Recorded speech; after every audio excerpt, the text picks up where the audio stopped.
Au sommaire de ce journal en Ituri, le bilan de l'attaque de vendredi à Djougou est revu à la hausse. 22 morts dans l'assaut attribué au groupe rebelle Zahir, une milice communautaire d'autodéfense. Et à l'université de Kinshasa, la grève est sur 2 fronts maintenant. Après les professeurs, les chefs de travaux ont annoncé à leur tour sécher les cours. Ils étaient en assemblée générale samedi. Et nous parlerons également de ça dans l'actualité. Le secrétaire d'État américain est arrivé ce dimanche en Afrique du Sud dans le cadre de la contre-offensive diplomatique américaine pour essayer de contrecarrer l'influence russe en Afrique. Anthony Blinken se rendra ensuite à Kinshasa puis à Kigali. Madame, Monsieur, merci de nous rejoindre sur Télé 50 à la une de l'actualité. Le bilan de l'attaque de Djougou en Ituri est devenu lourd. 22 personnes ont succombé dans l'assaut des miliciens présentés comme ceux du groupe d'autodéfense communautaire Zahir. La province sous état de siège fait face à de multiples attaques de la part des miliciens alors que certains d'entre ce groupe justement ont déjà signé l'acte d'engagement de cessation des hostilités. On en parle avec le député national élu de la circonscription d'Irumu, Jackson Aoussé. Bonsoir et merci d'avoir répondu à notre invitation. Merci beaucoup, messieurs les journalistes. Alors, vous avez suivi ce petit sujet évoqué tout à l'heure. Comment expliquer cette récurrence d'attaques contre des civils? C'est une logique normale. Aucune surprise pour moi et je pense pour donc des Congolais. J'étais en Ituri, ça n'a pas été possible pour moi d'arriver dans mon village. Quel village? Dans ma circonscription, je parle des territoires du Rum. Oui. Tous les députés, j'ai mis ma main à couper, tous les députés de l'Ituri qui sont en province, pour la plupart sont dans la ville de Bunia. Impossible de circuler. Les actes unilatéraux de cessation des hostilités est une volonté unilatérale des groupes armés. On ne peut pas les confondre avec la paix. Ça, ce n'est pas la paix. Moi, je pense que les gouvernements devraient alors capitaliser. Mais quand on prend un engagement de cesser les hostilités, on doit quand même le respecter, non? Mais on le prend unilatéralement. Vous allez comprendre avec moi, un accord doit lier les partis. Mais ici, ce sont les partis pris indépendamment qui s'engagent. Au pays où ne pas respecter, ça ne pose rien comme problème. Moi, je pense qu'aujourd'hui, tu parles de Djougou. Maintenant, là, on est en enterrement. Au moins, je vous parle, il est 19h heure de Kinshasa. On est en train d'enterrer à Komanda. Chez moi, les EDF ont tué 16 personnes. Depuis vendredi, impossible de récupérer les corps. C'est aujourd'hui seulement. Les corps en décomposition, on est en train de les enterrer. Maintenant, les images en appui. En Djougou, c'est ce que vous venez de dire. Donc, pour vous dire, à bref, la province de l'Ituri n'est pas en paix. N'est pas en paix, n'est pas sécurisée. Et les efforts jusqu'à présent sont encore insignifiants. Je parle bien insignifiants. Nous sommes à plus d'une année de l'état de siège. Le résultat est encore là. On a nommé les animateurs de DDCS. Qu'est-ce qu'il faut? Aucun groupe armé local accord cantonné jusqu'à présent. Les actes unilatéraux qu'on a signés, c'est bien bon, mais on devrait les cantonner. Vous étiez en train de dire que le gouvernement devrait profiter de cette brèche de cessation unilatérale prise par les groupes armés. Comment le gouvernement peut profiter de cela? À partir du moment où les groupes armés montrent cette bonne, que je doute d'appeler bonne volonté, les gouvernements devraient les cantonner. Parce que l'objectif de la mise en place des DDRCS, c'est quoi? C'est effectivement un processus qui va permettre la prise en charge. Parce que pour la plupart de ces éléments des groupes armés, tous ne vont pas aller faire l'armée. Il y a ceux qui seront réinsérés. C'est ça la raison même du développement de ces programmes. Mais jusqu'à présent, les programmes souffrent de la mise en œuvre. Le programme n'est pas mis en œuvre. C'est pour cette raison que vous voyez ça. Aujourd'hui, à l'Ituri, je vais vous surprendre. Les armes circulent. Nos forces loyales circulent avec les armes. Et ces groupes armés, au nom de ces actes unilatéraux, ils circulent avec les armes. Maintenant, là, si je partais avec vous en Ituri, vous allez traverser les barrières de notre armée et les barrières des groupes armés. Est-ce que rien n'a changé, même pas un tout petit peu, il y a une année avant l'état de siège et maintenant? Est-ce qu'il y a un petit changement? À partir du moment où on enterre des Congolais, à partir du moment où on enterre 20 Congolais. Voulez-vous que moi, à Jackson Aoussé, député national, que je vous dise qu'il y a changement? Les vies humaines coûtent, peut-être au Congo, on comprendrait. Mais si c'était dans d'autres ciels, maintenant, là, les drapeaux seraient mis à berne.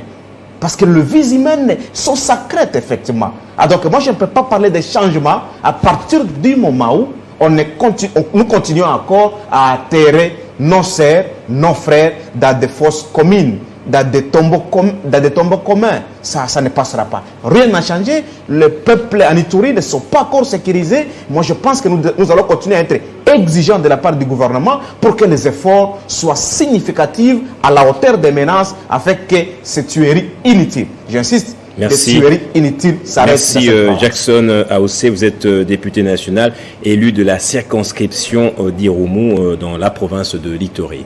Merci beaucoup, messieurs les journalistes. Et dans là-bas, les opérations d'identification des jeunes désœuvrés appelées Keluna pour le service national Kanyama KCC ont fait couler beaucoup d'encre et de salive chez certains acteurs, y compris la société civile. Les jeunes ont tenu à encourager la gouverneure intérimaire Fifi Masuka Saini pour avoir rendu possible ces opérations en province, répondant ainsi à la vision du chef de l'État Félix-Antoine Tshisekedi. Avions suivi avec indignation les déclarations malhonnêtes, destructrices et incendiaires des prédateurs et ennemis du développement au sujet de prétendus 15 morts en date du 4 août de cette année. Il semblerait décès occasionnés par l'exécution du projet Ville sans délinquants, propos faux chiffres et non vérifiables des destructeurs qui ne jure qu'à l'échec du peuple d'abord. Projet lesquels son Excellence Fifi Masuka Saini se bat jour et nuit en vue d'offrir un second mandat à son Excellence Fachi aux élections de 2023. Quel ne fut notre grand étonnement et grande surprise de constater les mêmes mensonges initiés par les intrigues, œuvre au profit d'un groupe de politiciens en mal de positionnement pour déstabiliser les institutions provinciales, être relayé par la grande chaîne internationale à vocation planétaire France 24, sans aucune vérification ni exactitude, puis démenti par la même chaîne à son émission de ce matin, ce qui constitue un discrédit et manque de professionnalisme ou une bassesse à outrance. Les jeunes de l'Union sacrée de la nation, coordination provinciale du Lualaba, affirme qu'il y a eu quelques cas isolés de dérapages de part et d'autre qui ont occasionné le décès de 3 compatriotes bien identifiés. Et dans la province sœur, dans le Haut-Katanga précisément, clôture à Lubumbashi d'une session de formation de 6 jours organisée par l'Institut Agaï à l'intention de leaders communautaires dans le but de promouvoir la bonne gouvernance en se basant sur Christ comme modèle. Crispin Chimikoufwa. Pendant 6 jours, soit du 1er au 6 août 2022, 40 leaders des groupes de femmes et des pasteurs ont été outillés sur le leadership efficace, une session de formation organisée par l'Institut Agaï International. Parmi les modules dispensés, le leadership efficace, le changement de paradigme, comment définir la vision, la discipline du leader ou encore comment communiquer efficacement. En tant que l'unité locale basée ici à Lubumbashi, nous avons pu réunir 40 leaders qui sont responsables des groupes des mamans et des pasteurs aussi, pour essayer d'optimiser leurs connaissances en matière de leadership. Parce que comme vous le savez, notre pays a beaucoup de richesses, mais ce qui nous manque, c'est la qualité de leadership capable de faire en sorte que nous puissions transformer les richesses. L'Institut Agaï International a pour vision la transformation de la gouvernance de la République démocratique du Congo et du monde en prenant Jésus-Christ comme modèle. Beaucoup d'histoires sur lesquelles nous sommes ignorants, où on a des connaissances qui ne sont pas assez suffisantes, mais cette formation nous a aidés, nous a recadrés et nous avons été richement bénis par les formateurs. Agaï, c'est vraiment une belle organisation. Par rapport à ce que je faisais, des fois, c'était bien, mais ce n'était pas vraiment mieux. La remise des brevets aux participants a sanctionné cette session de formation. Vous l'avez suivi dans le sommaire, ils ont fini par emboîter le pas des professeurs.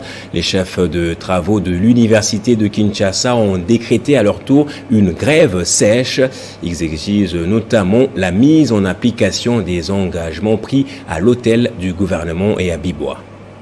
Parmi les revendications du chef de travaux figure notamment la mise en place du comité interministériel de suivi des accords, le recensement biométrique, la mécanisation au salaire de base et à la prime institutionnelle de nouvelles unités, la correction des grades, le contrôle des effectifs, le paiement de la prime de recherche et le respect de la tension salariale. La volonté réitérée du gouvernement le 1er août lors de la remise des véhicules aux professeurs émérites de faire passer en 2023 de 300 à 600 $ la prime de chef de travaux n'a pas pu calmer la situation. Une grève qui intervient après celle des professeurs déclenchée le 20 juillet dernier, des professeurs qui revendiquent aussi le départ du ministre Moïndo Nzangi à la tête des LESU.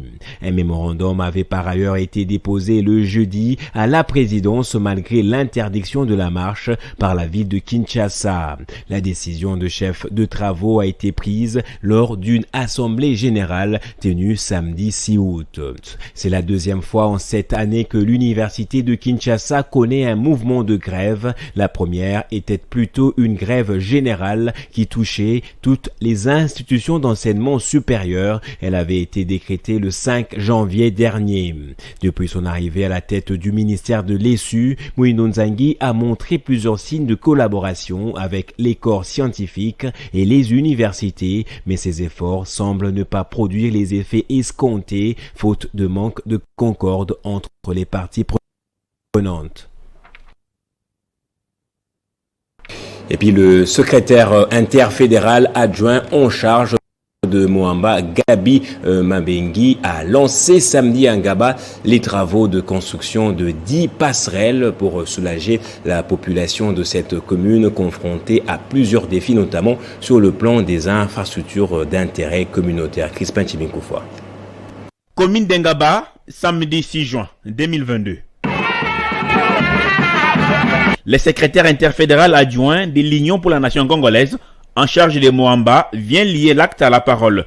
D'après les études menées par une équipe d'architectes, la commune d'Ngaba a besoin de 50 passerelles pour son désenclavement. Et Gabi Mabengi va en construire 10. Une contribution, pas les moindres, et qui rencontre la vision du bienfaiteur pour sa base naturelle. En fait, tout part de ma vision politique concernant les infrastructures routières. J'ai toujours rêvé de voir la commune d'Ngaba désenclavée. Et c'est comme ça que nous avons dit désenclavons la commune d'Ngaba avec Gabi Mabengi.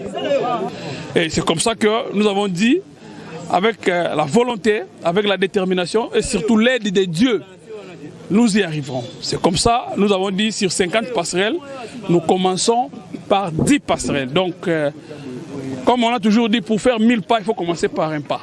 Gabi Mabengi a visité tous les chantiers ouverts pour se rassurer du début effectif des travaux. Mais pourquoi ne pas attendre la période de la campagne électorale pour les faire? Et donc, vous attendez les élections pour venir à la rescousse de cette population. Ça veut dire que vous n'aimez pas cette population-là. L'interfédéral adjoint de l'INC Moamba, un bon lieutenant du président de son parti, Vital Kamerhe, suivra de près l'exécution des travaux jusqu'à leur terme. Et le PRP continue de se solidifier en vue des élections prochaines. De nouvelles restructurations ont été mises en place. Le parti de Mouséiste a investi les cadres dirigeants nationaux. Bénédicte Ntoya.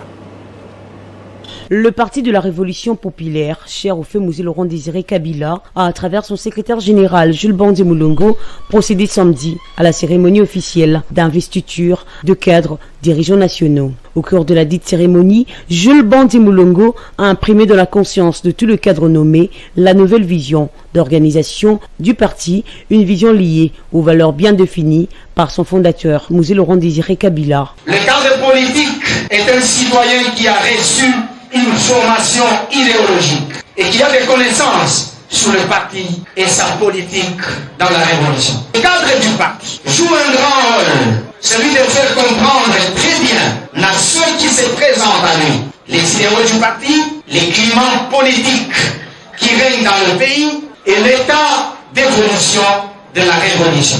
Serment signé, le nouveau dirigeant sont investis. Son secrétaire général a rappelé les principaux tâches que doit accomplir chaque structure. L'investiture des cadres politiques dirigeants du parti constitue une étape importante dans la prise de fonctions officielles d'une charge politique. Chaque cadre dirigeant du Parti de la Révolution populaire est appelé à des responsabilités politiques dans le PRP. Le travail commence par l'ouverture de la retraite politique, à l'issue de laquelle les résolutions idoines seront dégagées. Rappelons que la cause de la lutte révolutionnaire du PRP est loin d'être finie. Le parti reste à jamais déterminé.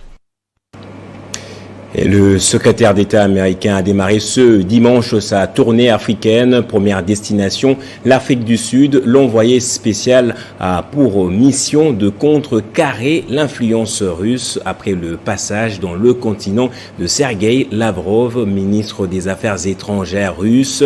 Il s'agira notamment de montrer aux pays africains que son pays a un rôle géostratégique essentiel et est un allié crucial dans les questions les plus brûlante de notre époque.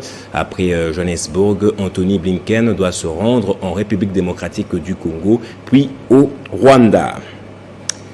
Et en Côte d'Ivoire, Alassane Ouattara multiplie les signes de décrispation politique. Très récemment, à la veille du 62e anniversaire du pays, le président de la République a gracié l'ancien président Laurent Gbagbo qui a vu sa peine de 20 ans de prison être remise à zéro. Le chef de l'État a également annoncé avoir demandé qu'il soit procédé au dégel de ses comptes et au paiement de ses arriérés de rente viagère.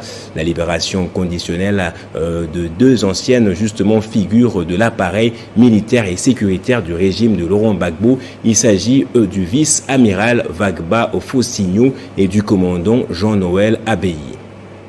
C'est un nouveau signe d'apaisement posé par le président Alassane Ouattara à l'endroit de son prédécesseur sous le coup d'une peine de 20 ans de prison. Il dit, dans le souci de renforcer la cohésion nationale, j'ai signé un décret accordant la grâce présidentielle à Laurent Gbagbo. Et ceci, c'est à l'occasion du 62e anniversaire de l'indépendance de la Côte d'Ivoire.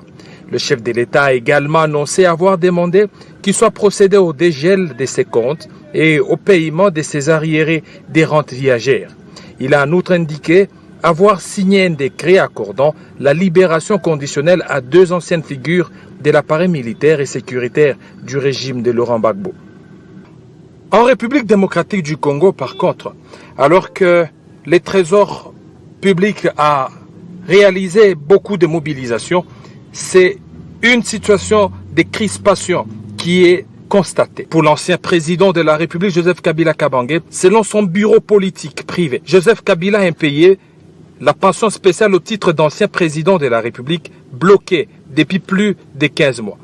Selon ces sources, Joseph Kabila vit cette situation depuis la mise en place du gouvernement de l'Union sacrée de la nation, qui a consacré la mise à mort de l'accord de la coalition FCC-CACH. L'ancien président Joseph Kabila Kabange n'a plus droit à ses indemnités du président honoraire de la République, moins encore à son salaire en tant que sénateur. Pour certains tenants du régime, les indemnités et autres charges que la République doit à l'ancien président Joseph Kabila Kabange sont onéreuses pour un pays confronté à plusieurs problèmes et défis. Il expliquait aussi que les ressources du pays ne sont pas orientées d'une manière efficiente.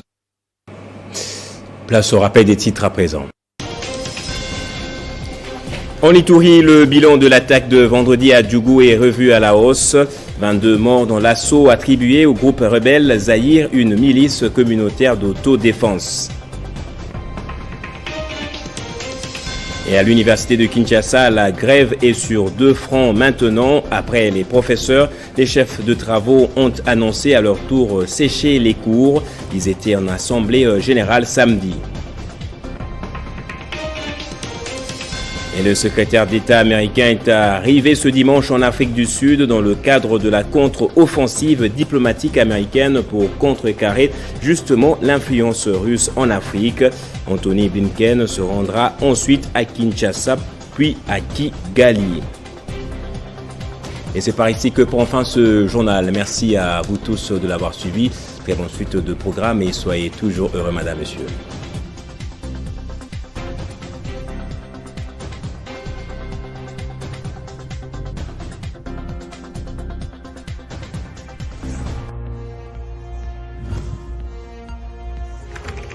L'actualité reste en continu.